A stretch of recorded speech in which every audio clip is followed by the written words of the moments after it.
All right, guys. So hopefully that video made sense. So I just want to quickly kind of review and build on that and then practice a little bit more with that idea of radians. So just so we have in our notes, we're going to define a radian as the measure of the central angle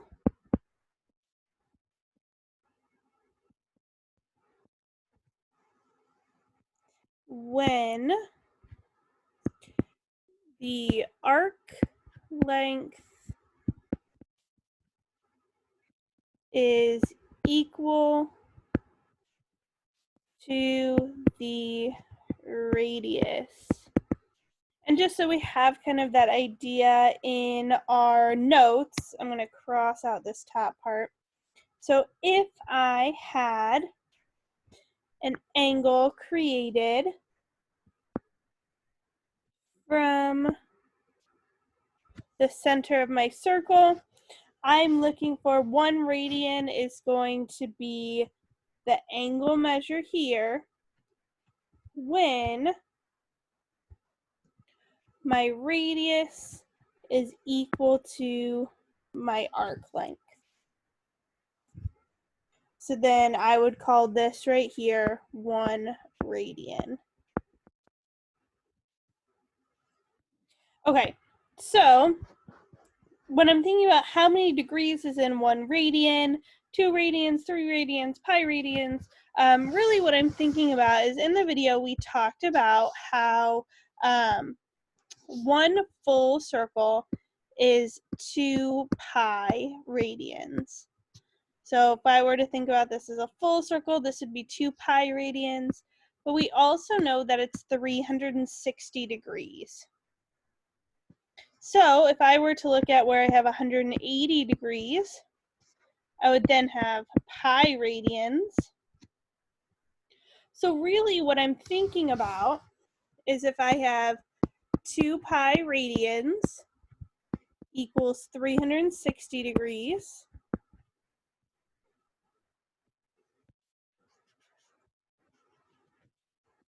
pi radians equals 180 degrees. If I wanted 1 radian, I could just divide both of these by pi and say that that's equal to 180 over pi degrees. Or if I wanted to go the other way and I wanted to figure out 1 degree, I could divide my pi by 180 and have that radians. So this is kind of another big piece in this chapter is being able to convert between radians and degrees. So knowing that 1 radian is equal to 180 over pi degrees, and that pi over 180 radians equals 1 degree. So that's what we kind of want to practice here in these next 6 problems, is converting from radians to degrees or degrees to radians. So if I'm wanting to go from radians to degrees, I want to multiply by 180 over pi, because 1 radian is 180 over pi degrees. So 5 pi over 6 times 180 over pi. My pi's cancel. And then I can simplify here, divide both of these by 6 and get 30 and 1. So that's 150 degrees. And then I'm going to come down to the bottom. If I want to convert degrees to radians, I'm going to multiply by that pi over 180, because 1 degree equals pi over 180 radians. So in this example, I'm going to multiply by pi over 180, And if I simplify this, I'm going to get 3 pi over 4. So back up here, multiply by 180 over pi. Pi's cancel. And I get 288 degrees. I do negative 330 degrees times pi over 180. I get negative 11 pi over 6. 4 pi, I'm going to convert that to degrees. My pi's cancel. Negative 720 degrees. And again, I'm just multiplying by these two different conversions. And I get 15 pi over 36. So this piece here, this is going to be a very procedural idea, but just wanting to know how we get from degrees to radians and radians to degrees is going to be a really big idea in this unit.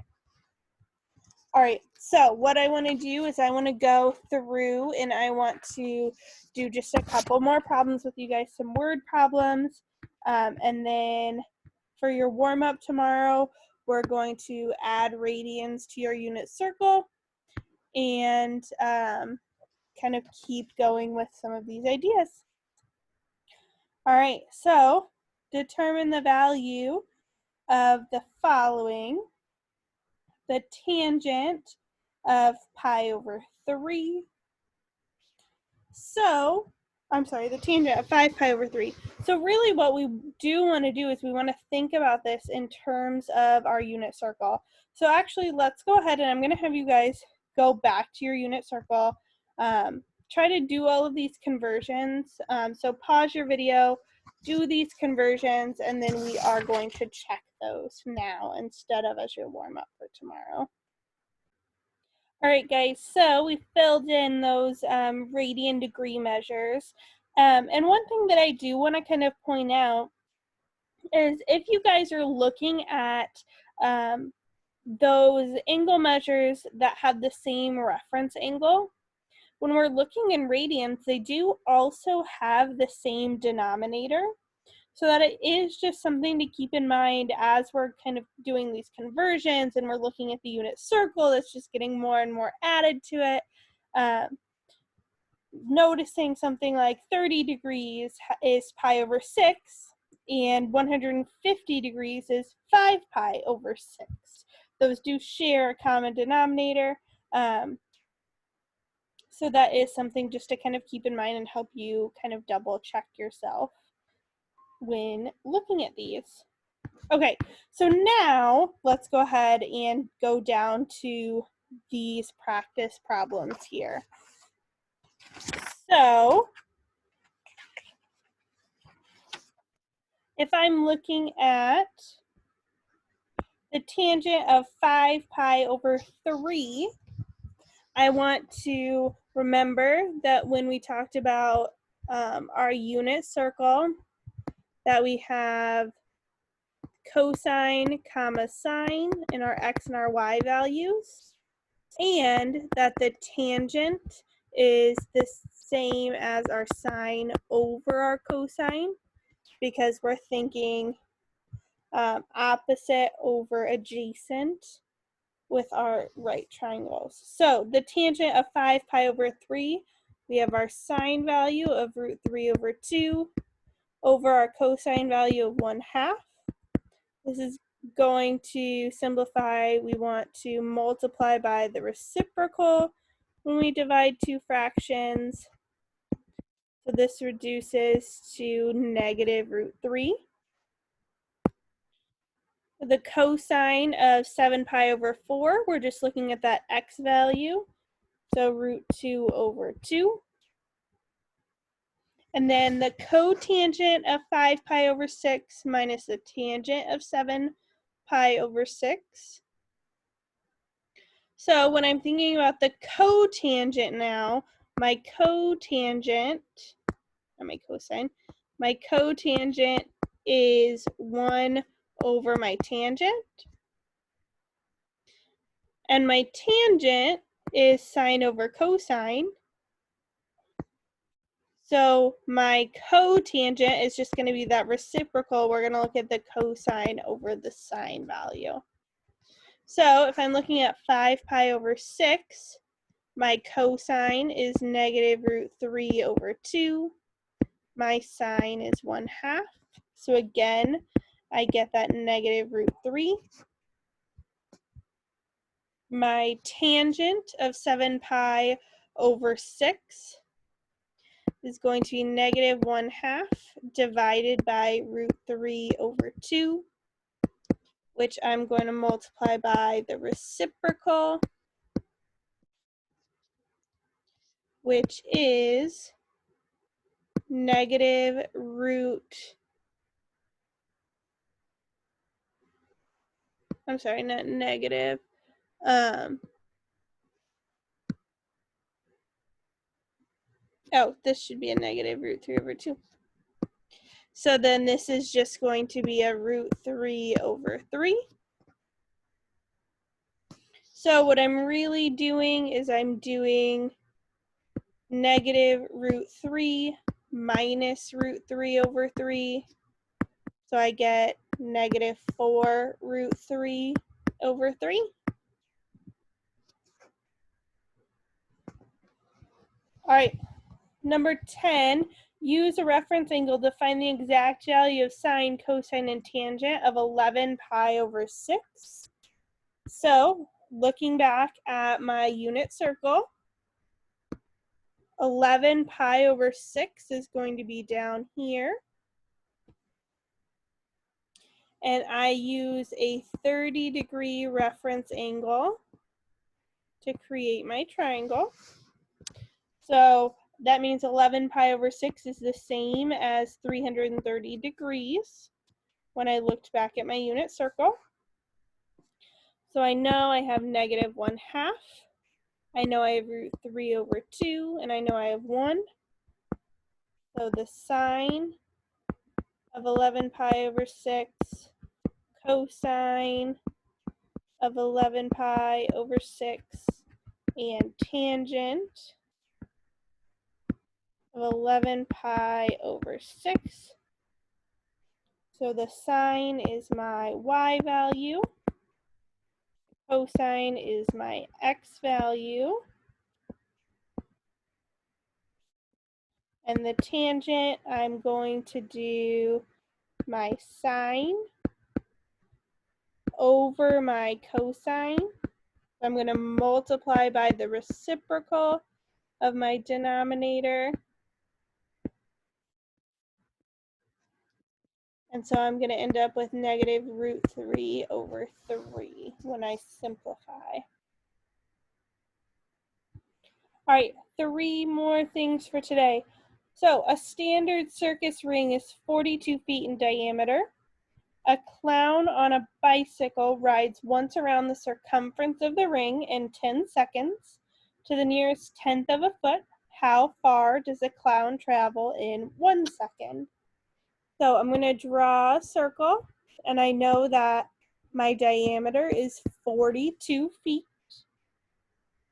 So if we travel once around the circumference, we want to remember that the circumference is my diameter times pi. So in this case, my circumference is 42 pi. So if we go once around the circumference in 10 seconds, how far does a clown travel in 1 second? So I'm going to want to take my diameter, 42 pi, and divide it by 10, which is going to get me approximately 13.2 feet per second.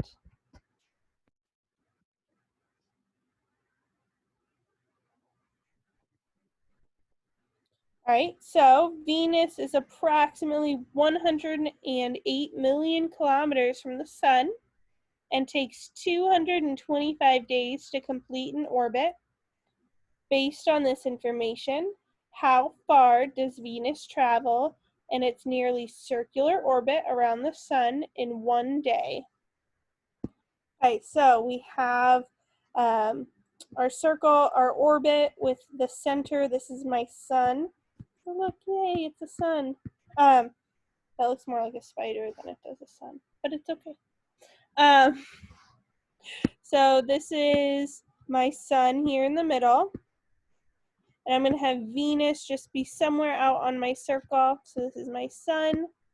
This is Venus. I know that they are 108 million miles apart. So we're looking at the orbit. So if the orbit is the outside, it's going to be the circumference of my circle. So the circumference is the diameter times pi.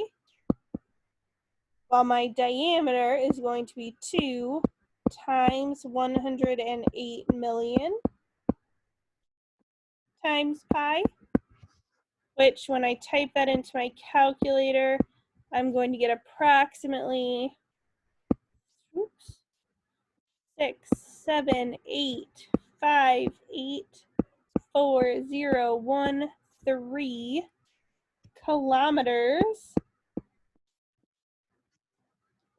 So that's over 600 million kilometers.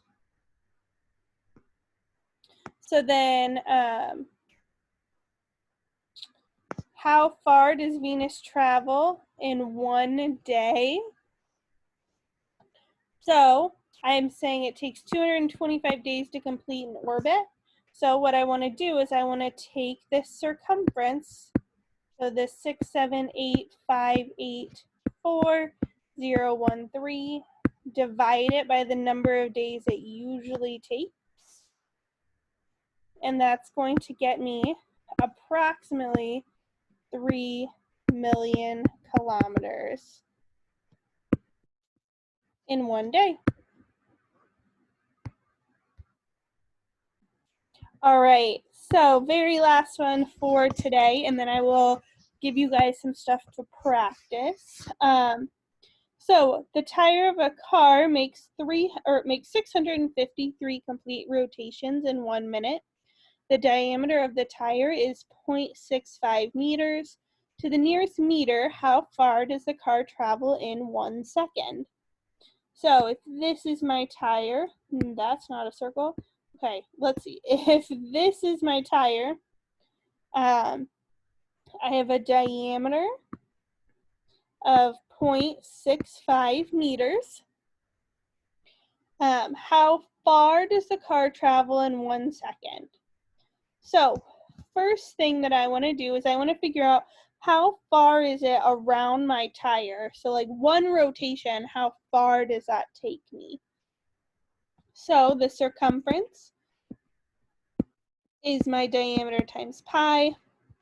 So 0.65 pi, or approximately 2.04 meters. The next thing that I want to do is figure out how many rotations do I complete in 1 second. So if I do 653 rotations in a minute, so I have my 653 rotations in a minute, and I want to figure out how many I do in 1 second, I'm going to divide by 60 seconds, and I'm going to get that I do, let me see, approximately 10.88 rotations per second. So 10.88 rotations per second, where each rotation takes me 2.04 meters. So if I do 2.04 meters for each rotation, and I do 10.88 rotations per second, what I'm going to end up with is I'm multiplying these two numbers, and I'm going to end up with about 22 meters per second that I'm going to go. So I'm going to go about 22 meters each second. All right, guys, so that was our introduction to radians. So there is some practice on the Google Classroom. Hopefully it's a little bit shorter than what we were doing last week, because I know it was getting a little bit overwhelming with the amount of stuff I was having you guys do. And then tomorrow, what you guys will do is you guys just have a discovery activity that gets you a little bit more familiar with degrees and radians and the unit circle. So please feel free to reach out and ask questions about that, but you will not have a video from me tomorrow. It will just be that activity. So there won't be anything to submit on Google Classroom. Just make sure to use that Desmos activity, because I can see your activity on there. All right, have a good rest of your day, guys.